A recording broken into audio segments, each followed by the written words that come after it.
ایک صحابی تھے، نبی پاک صلی اللہ علیہ وسلم ایک جہاد پہ گئے تو وہ صحابی آئے، کالا کلوٹا رنگ، اور کچھ بیمار تھے تو جسم سے بدبو بھی آتی تھی، میرا روپ بھی نہیں تو میرا رنگ بھی نہیں، مینو یار منان دا ٹنگ بھی نہیں۔ بکریاں چرایا کرتے تھے تو کسی نے کہا کہ وہ محبوب آئے ہوئے ہیں جو اعلان نبوت کرتے ہیں، تو کہتے میں اپنی بکریاں لے کے اس طرف آ گیا جہاں محبوب تھے۔ جب میں پہنچا تو اللہ کے رسول ایک چھوٹی سی پہاڑی تھی، اس پہ بیٹھے تھے، میں دور کھڑا ہو گیا، میں نے کہا آپ ہیں وہ جو کہتے ہیں میں اللہ کا رسول ہوں؟ تو کہتے ہیں محبوب نے فرمایا دور کیوں کھڑے ہو، نیڑے آؤ میں بتاتا ہوں میں ہی اللہ کا رسول ہوں۔ تو کہتے ہیں میں نے کہا نہیں، میرے جسم سے بدبو آتی ہے، مجھے تو میرے اپنے پاس نہیں بٹھاتے، پسینہ آتا ہے تو بدبو نکلتی ہے، حضور میں نہیں قریب آتا۔ کہتے ہیں محبوب اٹھ کے کھڑے ہوئے، حضور قدم آگے بڑھاتے تو میں پیچھے بڑھاتا، حضور آگے میری جانب چلتے تو میں پیچھے ہوتا۔ فرماتے ہیں محبوب تیز دوڑے اور میرے قریب آئے تو نبی پاک علیہ السلام نے مجھے بغل گیر کر لیا۔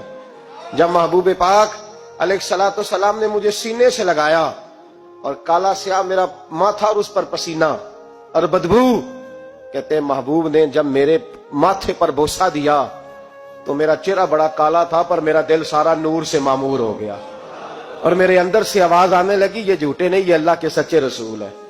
فرماتے میں کلمہ پڑھ گیا۔ محبوب سے کہا حضور بکریوں کا کیا کروں؟ فرمایا جس کی ہیں ادھر ہانک دے وہ لے جائے۔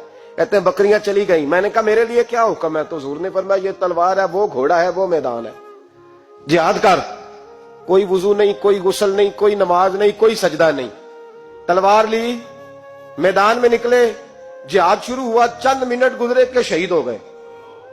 صحابہ کہتے ہیں اللہ کے رسول ان کے سرانے کھڑے ہوئے، حضور کی آنکھوں میں آنسو، فرمانے لگے یہ بندہ دیکھو اس نے عمل تھوڑا کیا ہے پر اجر زیادہ لے گیا ہے، عمل تھوڑا کیا پر اجر۔